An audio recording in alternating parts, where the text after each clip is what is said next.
देशसेवक पदयात्री विद्याधर भुस्कुटे। भारत विविध धर्म, पंथ आणि जाती समूहांचा देश। इथली परंपरा, बहुविध संस्कृती, रीतिरिवाज, भाषा, इतिहास, भूगोल असे सगळेच अचंबित करणारा आहे। हे सगळं डोळ्यांनी पाहिल्याशिवाय भारत हा देश समजू शकत नाही। त्यासाठी आवश्यकता आहे पदयात्रेची। याचा प्रत्यक्ष अनुभव घेतला आहे लेखक, सामाजिक कार्यकर्ते, पदयात्री विद्याधर विठ्ठल भुस्कुटे यांनी। महात्मा गांधींनी पदयात्रा केली, ती अहिंसा आणि पारतंत्र्याच्या विरोधात जनजागृती करण्यासाठी। विद्याधर भुस्कुटे यांच्या पदयात्रेतही आपल्याला तोच समान दुवा सापडतो। मोठ्या संघर्ष आणि लढ्यानंतर देशाला मिळालेले स्वातंत्र्य म्हणजे काय, हे आत्ताच्या तरुणांना समजावं। पर्यावरणाचा समतोल कसा ठेवावा, सर्व धर्म समभाव आणि मानवतेचा प्रसार आणि प्रचार असे अनेक मानवतावादी उद्देश त्यांच्या पदयात्रेतून जाणवत राहतात। बँक ऑफ इंडियामध्ये 40 वर्षे नोकरी आणि त्यानंतर आपण समाजासाठी काही देणे लागतो, या उद्देशातून विद्याधर भुस्कुटे यांनी पदयात्रेच्या माध्यमातून समाजसेवेचा, आपल्या पूर्वजांचा वारसा खऱ्या अर्थाने पुढे चालवला आहे। विद्याधर भुस्कुटे यांचे आजोबा विनायकराव भुस्कुटे हे मुळशी सत्याग्रहाचे प्रवर्तक, तर वडील विठ्ठल विनायक भुस्कुटे हे लोकशाही, समाजवाद, धर्मनिरपेक्षता या तत्वांचे खंदे पुरस्कर्ते। आई सिंधुताई विठ्ठल भुस्कुटे या हैदराबाद मुक्तीसंग्रामातील पहिल्या महिला सत्याग्रही। विद्याधर यांचे काका रामचंद्र विनायक भुस्कुटे यांनी आपलं सगळं आयुष्य विस्थापितांसाठी कार्य करण्यात खर्च केले। भाऊ अशोक विठ्ठल भुस्कुटे रत्नागिरी जिल्ह्यात दिव्यांगांचा आधारवड बनले। पत्नी प्राध्यापिका डॉक्टर विंदा भुस्कुटे यांनी समाजसेवेच्या कामात स्वतःला झोकून दिला आहे।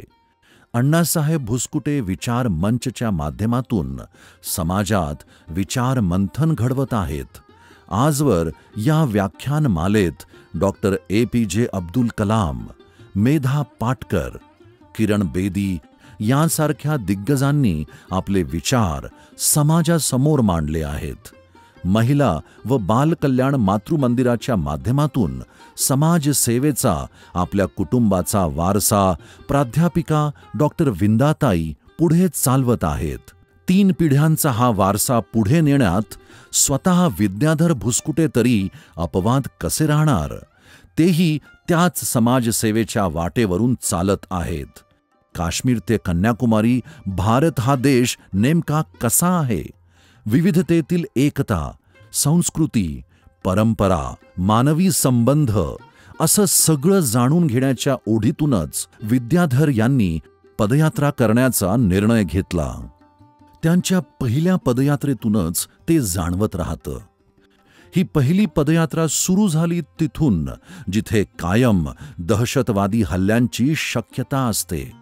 नेहमी अशांत वातावरण असणाऱ्या जम्मू काश्मीरपासून, पण विशिष्ट ध्येयाने प्रेरित झालेल्या व्यक्तीला फक्त आपलं ध्येय दिसतं आणि शांतीचा संदेश घेऊन चालणाऱ्याला हिंसेची भीती कुठे असणार। विद्याधर भुस्कुटे यांनीही जम्मू काश्मीरमध्ये अशांततेची भीती कधी बाळगली नाही। ते या धगधगत्या प्रदेशातून पदयात्रा करत राहिले।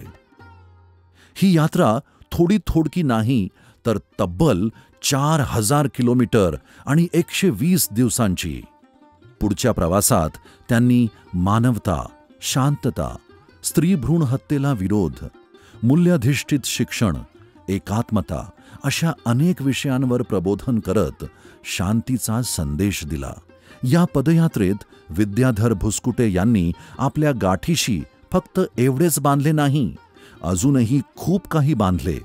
ते त्यांनी भ्रमणगाथा एका विद्याधराची या पुस्तकात सविस्तरपणे लिहिले आहे।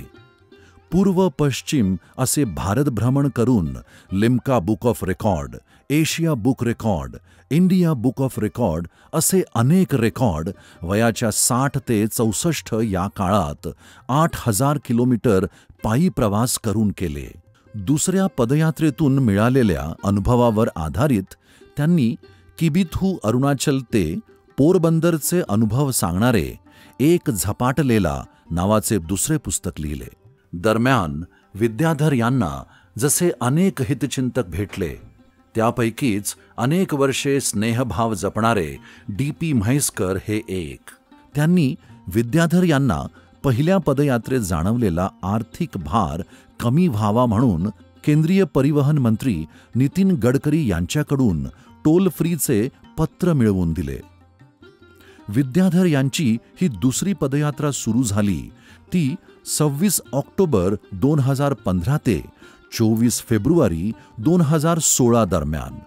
किबिथू अरुणाचल प्रदेश ते पोरबंदर गुजरात 120 दिवस आणि 4,000 किलोमीटरची ही पदयात्रा विद्याधर पदयात्रेमध्ये येणाऱ्या प्रत्येक शाळा महाविद्यालयाला भेट देऊन विद्यार्थ्यांना संबोधित करत आले.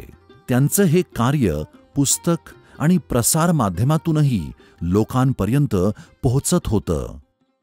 ही दुसरी पदयात्रा संपवून विद्याधर आरामासाठी मुलीकडे मेलबर्नला गेले. तिथून डोंबिवलीला परतल्यानंतर त्यांना ब्रेन स्ट्रोक आला आणि त्यांचा सगळा शब्दकोश नष्ट झाला. अशा काळात सगळं कुटुंब त्यांच्या पाठीशी उभे राहिले. यातून विद्याधर पुन्हा सावरले आणि पुढच्या कार्यासाठी सिद्ध झाले. मग पत्नी प्राध्यापिका डॉक्टर विंदांच्या आग्रहावरून त्यांनी आपल्या आजारावर मात करण्याच्या अनुभवावर पुस्तक लिहिले. रिबर्थ ऑफ ब्रेन, 16 पावलांचा प्रवास. या उत्साह वाढवणाऱ्या अनुभवाने त्यांना तिसऱ्या पदयात्रेची प्रेरणा मिळाली. यावेळेस त्यांनी महात्मा गांधी यांनी मिठाचा सत्याग्रह केलेला समुद्र किनारा म्हणजे साबरमती आश्रम ते विवेकानंदाचे स्थान असलेले कन्याकुमारीचा समुद्र किनारा ते रवींद्रनाथ टागोर यांचे ऊर्जास्थान असलेले शांती निकेतन हा पश्चिम बंगालच्या प्रवासाचा मार्ग निवडला होता. आर्मीमध्ये लेफ्टनंट कर्नल असणारी सून शुभदा नाईक यांनी त्यासाठीचा मार्ग नीट आखून दिला होता.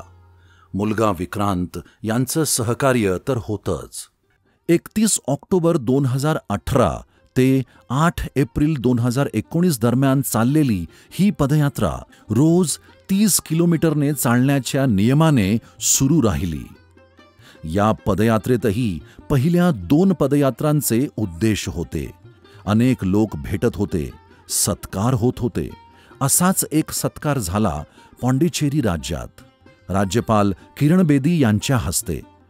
याच काळात एक अपघातही झाला, पण तो थोडक्यात निभावला.